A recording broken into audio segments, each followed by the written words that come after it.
Salam jumpa kembali saudara-saudariku yang terkasih dalam Tuhan kita Yesus Kristus.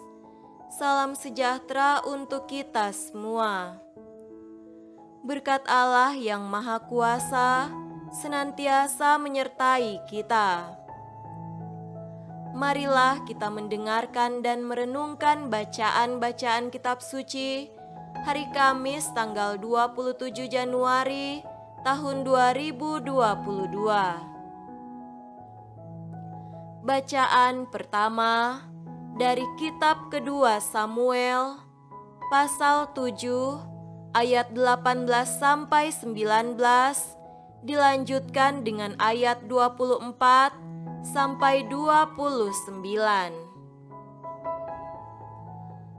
Lalu masuklah Raja Daud ke dalam, kemudian duduklah ia di hadapan Tuhan sambil berkata, "Siapakah aku ini, ya Tuhan Allah, dan siapakah keluargaku, sehingga Engkau membawa aku sampai sedemikian ini?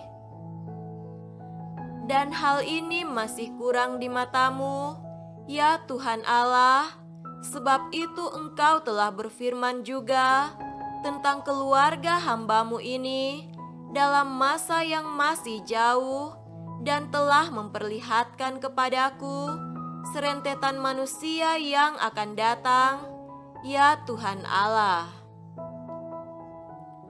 Engkau telah mengokohkan bagimu umat-Mu Israel menjadi umat-Mu untuk selama-lamanya, dan Engkau ya Tuhan menjadi Allah mereka.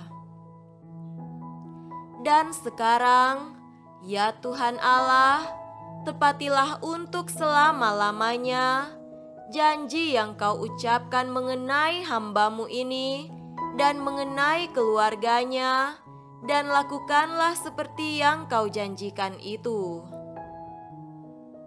Maka nama-Mu akan menjadi besar untuk selama-lamanya, sehingga orang berkata, Tuhan semesta alam, ialah Allah atas Israel.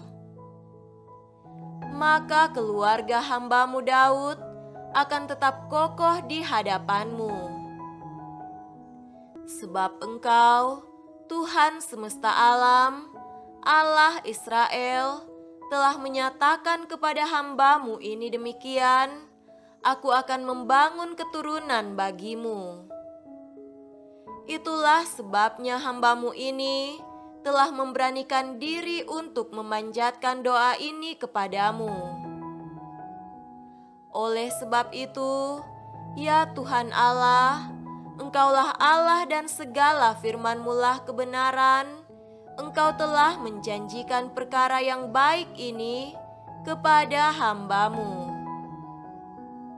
Kiranya Engkau sekarang berkenan memberkati keluarga hamba-Mu ini, supaya tetap ada di hadapan-Mu untuk selama-lamanya.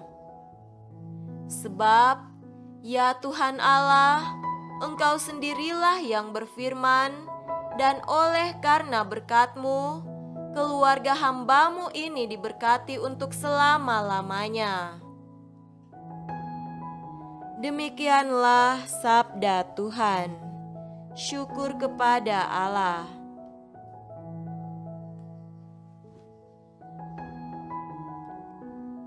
Semoga Tuhan beserta kita sekarang dan selama-lamanya.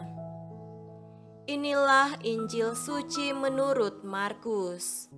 Dimuliakanlah Tuhan. Injil Markus pasal 4 ayat 21 sampai 25. Lalu Yesus berkata kepada mereka, Orang membawa pelita bukan supaya ditempatkan di bawah gantang atau di bawah tempat tidur, melainkan supaya ditaruh di atas kaki dian. Sebab tidak ada sesuatu yang tersembunyi yang tidak akan dinyatakan, dan tidak ada sesuatu yang rahasia yang tidak akan tersingkap. Barang siapa mempunyai telinga untuk mendengar, hendaklah ia mendengar. Lalu ia berkata lagi, "Camkanlah apa yang kamu dengar, ukuran yang kamu pakai untuk mengukur akan diukurkan kepadamu, dan di samping itu akan ditambah lagi kepadamu. Karena siapa yang mempunyai, kepadanya akan diberi, tetapi siapa yang tidak mempunyai, apapun juga yang ada padanya akan diambil daripadanya." Demikianlah sabda Tuhan. Terpujilah Kristus.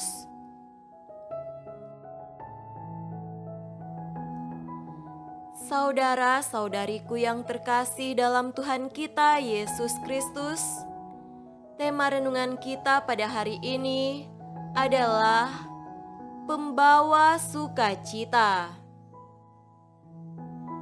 Kita seringkali lebih mudah untuk mengomentari kesalahan dan kelemahan dari orang lain ketimbang melihat kelebihan dari orang lain. Mungkin benar pepatah ini, "Nila setetes merusak susu sebelanga." Kita seringkali lupa bahwa kita adalah manusia lemah yang tidak luput dari kesalahan dan dosa, sehingga ketika kita hanya melihat sisi salah dari orang lain, maka kita tidak punya kesempatan untuk mendatangkan kebahagiaan bagi orang lain. Saudaraku terkasih, Yesus dalam bacaan Injil pada hari ini mengingatkan kita bahwa tidak ada yang tersembunyi di hadapannya. Di hadapan Tuhan, semua salah dan dosa kita akan tersingkap. Pada posisi ini, yang kita lakukan hanyalah menanti kemurahan Tuhan. Oleh karena itu, Yesus ingin agar kita rendah hati di hadapan-Nya dan mendengarkan Dia dalam perjalanan persiarahan hidup iman kita. Kita membuka diri kita seluas-luasnya untuk Tuhan berkarya dalam hidup kita dan menguatkan kita agar kita dapat melakukan apa yang diajarkannya. Kesadaran bahwa kita adalah manusia lemah yang tidak luput dari salah dan dosa hendaknya selalu ada dalam diri kita. Kesadaran ini harusnya menuntun kita untuk bersikap rendah hati dan mengubah diri kita untuk menjadi lebih baik lagi dalam setiap langkah hidup kita.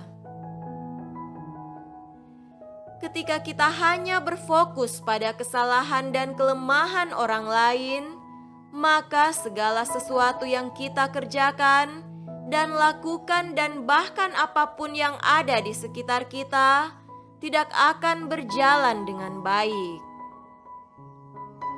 Tugas dan panggilan kita sebagai orang Kristiani adalah mewujud nyatakan kasih Tuhan di dalam hidup kita dengan mengusahakan kedamaian dan kebahagiaan.